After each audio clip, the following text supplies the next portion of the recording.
Sa nakaraan ng ating video ay biglang naglaho si Li Sheng matapos niyang makita ang mga helicopter na dumating. Samantala ang mga lulan nga ng helicopter na ito, ay napapatanong sa kung ano-umano ang ginagawa ng Dragnet and Snares, dahil biglaan na daw silang pinatawag mula sa Kyoto pero hindi naman nila sinabi ang dahilan, sabay sabi na nasasayang daw ang kanilang oras. Pero sinabi naman ng matandang may puting buhok, na kailangan umanong kumalma ni Xiaomeng, at dahil sa nandito na nga daw sila ay tignan na lang nila kung ano ang mga mangyayari, sabay sabi na malamang sa mayroong dahilan si Nieting sa pagpapatawag sa kanila. Pero bigla nga din silang kinilabutan at nagulat, matapos nilang makita si Li Sheng na nakapakat sa bintana ng helicopter, kaya naman napapatanong na lang ang mga ito sa kanilang sarili, kung sinusubukan daw kaya silang takutin ng mga cultivator ng Dragon Gate Fortress. Habang si Li Sheng naman ay naisip na ito umano ang helicopter na sinabi sa kanya ng hari, at ganito daw pala ang itsura nito sa totoong buhay, sabay tanong sa kanyang sarili, kung paano daw kaya nakakalipad ang malaki at mabigat na bagay na ito kahit walang spiritual power, at nais nga din daw niyang pagpira-pirasuhin ito upang mapag-aralan. Ilang sandali pa matapos lumapag ang mga helicopter, ay sinabi nilang dumating na ang lahat ng expert sa pag-refine dito sa Longmen Fortress, kaya naman daw nais nilang malaman ang dahilan kung bakit sila pinatawag, dahil hindi nga daw pwedeng masayang ang oras nila, at kailangan daw na mabigyan sila ng magandang dahilan. At sinabi nga ni Yutang na pinatawag sila dito, upang maging apprentice ng isang refining master, kaya naman na-shock sila at tinamaan ng emotional damage, dahil tinuturing nga nilang experts ang mga sarili nila, pero nais lang pala silang gawing apprentice ng Dragnet and Snares. Agad na ding nagalit ang mga ito kay Yutang, na kailangan umano nilang paalalahanan na nasa Dragnet and Snares ang pinaka-advanced na kagamitan sa pag-refine, kaya imposibleng mayroon pang mas magaling sa kanila. Bawat isa sa amin ay mga master sa pag-refine, wika pa nga nila, bukod doon ay nagtuturo nga din daw sila ng pag-refine, at kung may dapat nga daw kumuha ng apprentice ay sila yon, sabay tanong kung sinong demonyo ang kwalipikado upang gawin silang apprentice. Habang si Yutang naman ay naisip lang na, kung alam lang daw sana niyang mangyayari ito, ay dapat ang ating bida na lang ang inutusan niya upang salubungin ang mga matatandang ito. Hanggang sa muli ay sinabihan naman sila ng isang matanda na kumalma muna sila, dahil kung magiging mapagmalaki at mayabang nga daw sila, ay siguradong hindi na madadagdagan ang kanilang kaalaman sa pag-refine, sabay sabi na tignan at alamin muna nila ang lahat bago sila magalit. Sinabi naman ng isa na mayroon umanong punto ang matanda, pero tingin nga daw niya ay wala nang mas gagaling pa sa kanila sa pag-refine, pero muli ay sinabi ng matanda na kumalma siya, dahil siguradong may dahilan ang mga sinabi ni Yutang. At ilang sandali pa nga ay nakarating na sila kung nasaan ang ating bida at si Li Sheng, na nilalait ang mga gawa umano ng refining masters dito sa Earth, sabay sabi na puro basura ang mga gawa ng nahanap mong apprentice ko. Walang kwenta ang mga bagay na ito, wika pa nga niya, at kahit nga daw wala siyang ganong alam sa science, ay masasabi naman niyang nag-uumpisa pa lang sila sa pag-refine, pero hanggang doon na lang ang maaabot nila at hindi na mag-progress pa. Kaya naman muli ay nagalit nga ang mga ito, sabay tanong kung ano daw ang kwalipikasyon ni Li Sheng, upang husgan ang mga ginawa nila, habang ang isa naman, ay sinabing kahit sino pa daw si Li Sheng, ay hindi siya dapat nagsasalita ng mga bagay na ganun, lalo at wala naman siyang alam. Pero bigla namang lumipad si Li Sheng sa kanilang harapan, sabay sabi na ngayon lang daw may naglakas loob na sabihan siya ng mga ganong salita. Agad na din niyang kinuha ang isa sa mga helmets, at dito ay pinakita nga ni Li Sheng ang kanyang pamamaraan, sa kung paano siya gumawa o mag-modify ng mga artifacts. Dahilan upang malaglag ang panga ng mga ito, habang tinatanong kung paano daw nagawa ni Li Sheng yun. Dahil sa isang kisap mata lamang ay natapos na siyang mag-modify ng isang artifact o spiritual tool. Pero muli ay sinabi lang ni Li Sheng na hindi niya nauunawaan ang science, pero alam naman daw niya ang lahat patungkol sa refining, sabay sabi na hindi pa nila natutunan na makita ang spiritual energy sa mundong ito, kaya mas mainam kung maging apprentices na lang sila. Sabay sabi na nais din niyang matutunan ang mga kaalaman nila sa science at teknolohiya, dahil masyado nga daw siyang interesado sa bagay na yun, gayon na din sa daigdig na ito. Habang ang matanda naman ay sinabi na ito umano ang tinatawag na art of refining, at hindi nga daw siya makapaniwala, na nakahanap ng isang tunay na master sa pag-refine ng Dragnet and Snares. Pero muli ay masyado nga ang gulat ng mga ito, matapos tawaging hari ni Li Sheng ang ating bida, Sabay tanong kung astig daw ba siya sa kanyang mga sinabi at binitawang salita, at kung hindi daw ba siya masyadong naging mayabang. Agad na din nilang naisip na ito umano ang tinatawag na, respect for teacher lasts only 3 seconds, dahil ang paghanga at paggalang nga daw na naramdaman nila kay Li Sheng kanina lang, ay biglang nawala matapos nilang malaman na tagasunod lamang siya, ng isang batang psychopath umano. Agad na ding tinanong ng matanda kung ano ang pangalan ng ating bida, at nagpakilala nga siya bilang si Lu Shu, sabay sabi na hindi nila kailangang magbigay galang o respeto sa kanya. Agad na ding sinabi ni Shu kay Li Sheng na siya na ang bahala sa kanila, dahil nais nga daw niyang matutunan nila ang ginagawa ni Li Sheng sa loob lamang ng 1 linggo. Sabay sabi na kailangang matapos agad ang pag-modify sa mga armor, dahil ang portal ay magbubukas anumang oras. Huwag kang mag-alala mahal kong hari, wika naman ni Li Sheng, dahil kung wala nga daw tatanga-tanga sa mga binigay niyang apprentice, ay siguradong kakayanin niyang turuan ang lahat ng mga ito. Habang ang mga master refinang naman kuno, ay napapatanong sa kung ano ang ibig sabihin ng ating bida, dahil ang alam nga daw nila ay nandito sila upang matuto, pero bakit ngayon ay tila gagawin lamang silang mga pangkaraniwang manggagawa? At dahil nga sa nakita nilang gumawa ng portal ang ating bida, ay masyado ang gulat nila at sinabi na, Lu Shu, ngayon ay naaalala ko na, siya ang batang 9th Dragnet ng Dragnet and Snares. Siya ba talaga ang 9th Dragnet? Tanong naman ng isa, sabay sabi na ngayon ay hindi na sila magugulat, dahil si Lu Shu nga daw ang nag-uuwi ng madaming spiritual tool sa kanila, sabay tanong kung saan daw kaya nahanap ni Shu ang mga ito.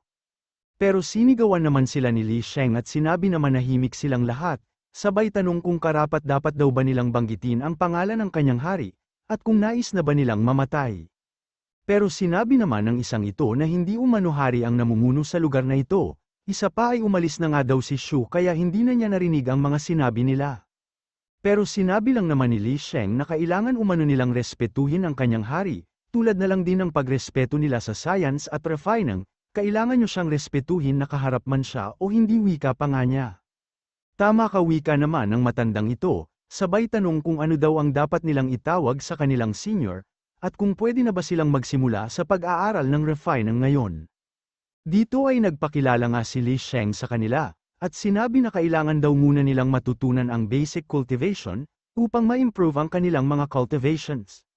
Dahil alam nga daw niyang hindi nila binigyan ng halaga ang kanilang cultivation, dahil sa pagnanais nilang pag-aralan ng mga spiritual tools, sabay sabi na hindi nila mauunawaan ang kanyang pamamaraan kung wala silang cultivation. Magmula ngayon ay kailangan ninyong sundin ang mga ipapagawa ko sa inyo, wika pa nga niya, at kailangan nga din daw nilang mag-cultivate ng 4 na oras kada araw. Sabay sabi na kailangan din niyang malaman ang abilidad na meron sila, at hindi nga daw ito dahil sa minamaliit sila ni Li Sheng, kundi para alamin o para malaman niya kung ano-ano ang mga kailangan pa nilang matutunan. At dahil dito ay na-realize nila na hindi lang umano cultivation ang gagawin nila, dahil maliban doon ay kailangan din nilang magtrabaho at mag-aral, kung saan ay wala nga daw silang magiging pahinga, sabay tanong kung anong taon na daw ba ngayon. Samantala agad naman ang nakauwi ang ating bida, at dito nga ay inabutan niya sila Zuan na sinasabing madami umanong niluto si Xiaoyu, kaya madami silang chichibugin.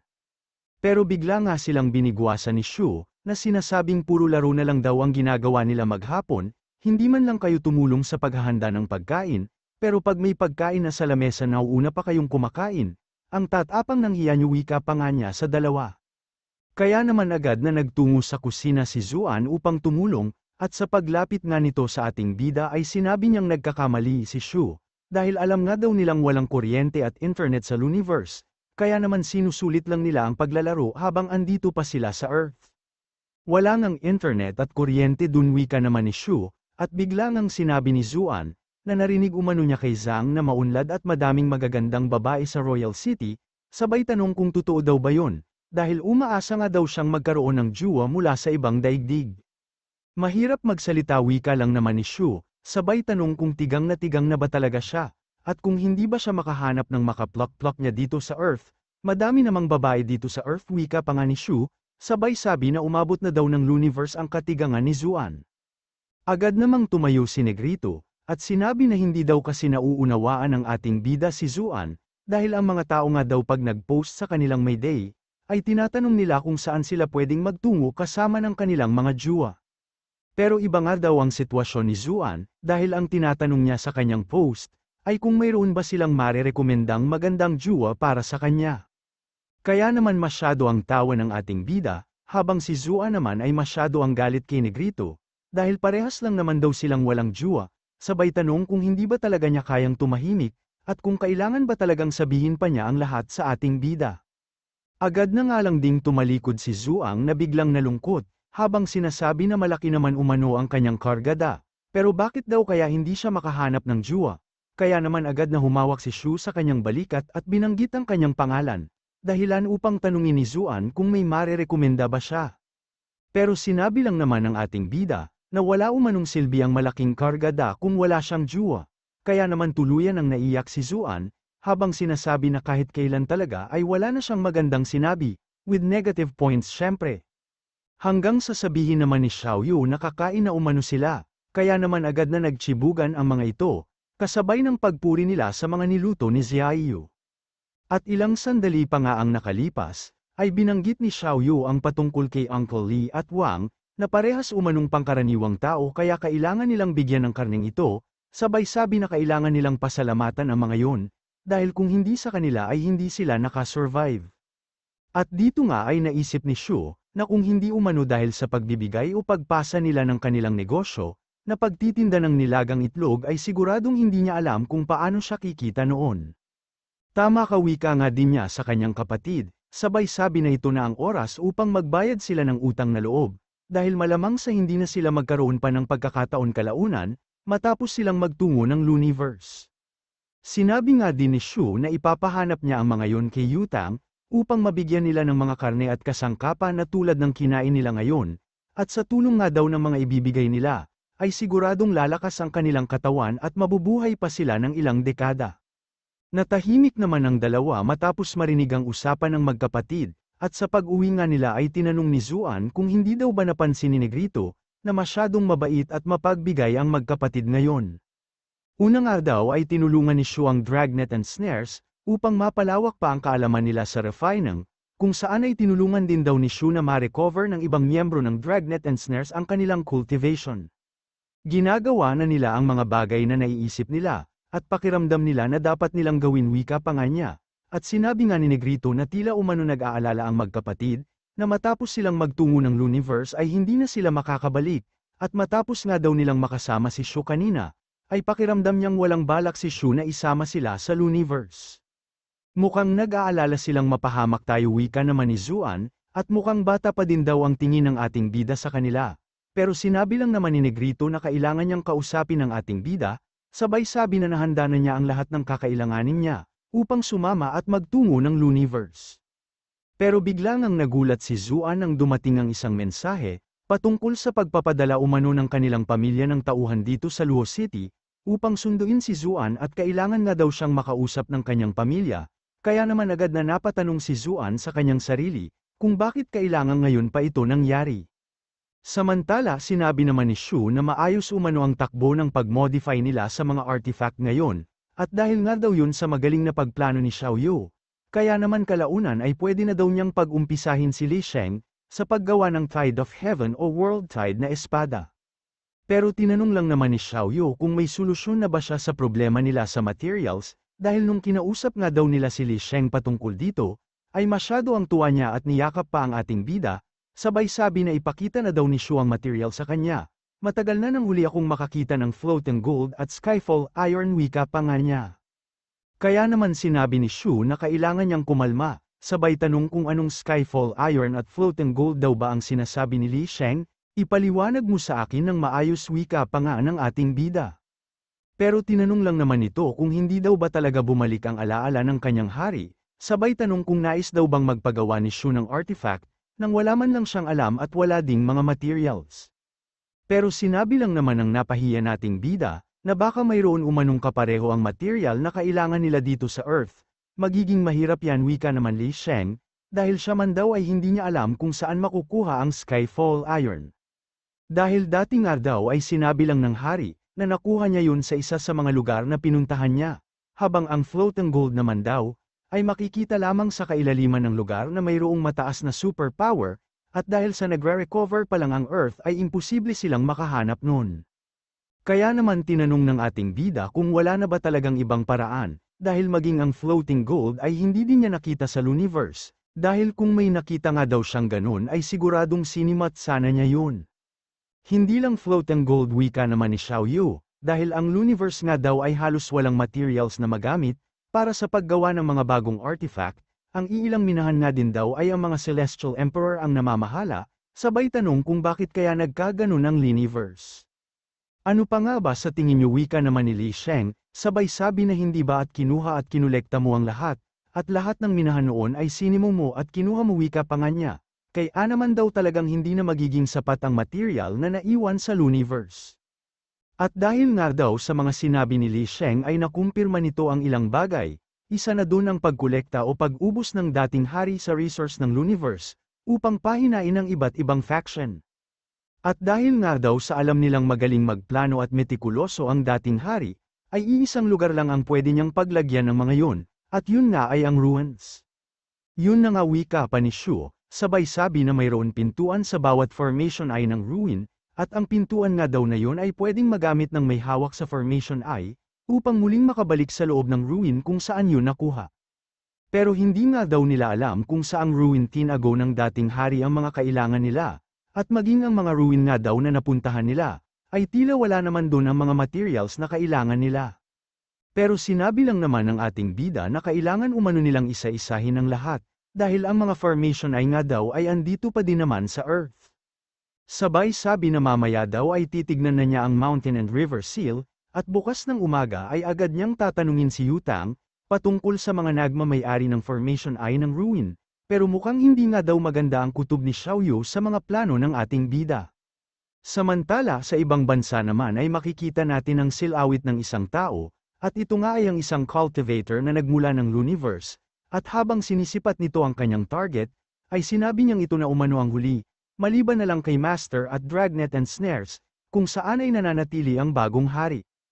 Samantala agad namang nagtungo sa loob ng Mountain Seal ang ating bida, kung saan ay matatagpuan ang pintuan na sinasabi niya, at wala nga daw pagbabago dito matapos ang 2 taon. Sinabi nga din niyang aksidente umano niyang nadiskubre ang pintuang ito, matapos niyang makuha ang Mountain and River Seal noon, pero nang subukan daw niyang buksan ang batong gate na ito noon, ay hindi siya nagtagumpay at tumilansek pa siya.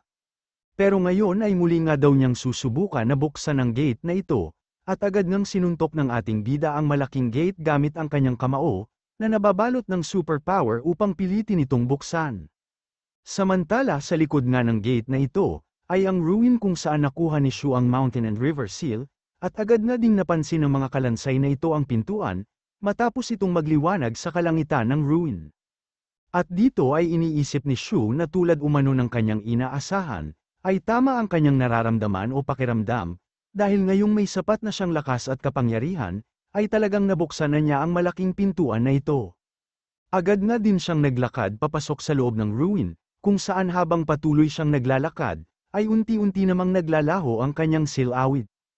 Samantala sa labas naman ng kanyang Mountain and River Seal, ay agad na kumalat ang malakas na energy wave, at napapatanong nga si Zujin kung ang ating bida daw ba ang dahilan nito, habang si Nieting naman ay sinabi lang na, mukhang nabuksan na daw ni Shu ang pintuan sa formation ay na hawak niya.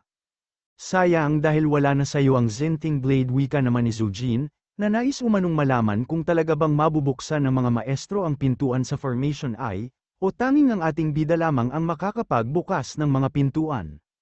Sayang nga at wala ang Zenting Blade sa akin ngayon wika naman ni Nieting, dahil kung nasa kanya lang umano ang espadang yun ngayon, ay sana binalik na niya ito kay Shu, dahil ayaw naman daw niyang kunin o angkinin, ang bagay na pagmamay-ari ng ating bida. Mapagbigay ka talaga wika naman ni Zujin, pero hindi nga daw niya alam kung ang ibang may hawak ng formation ay katulad ni Nieting, na nanaisin ding ibalik kay Shu ang formation ay, pero sinabi lang naman ni Nieting na problema na umano ng ating bida ang bagay na yon.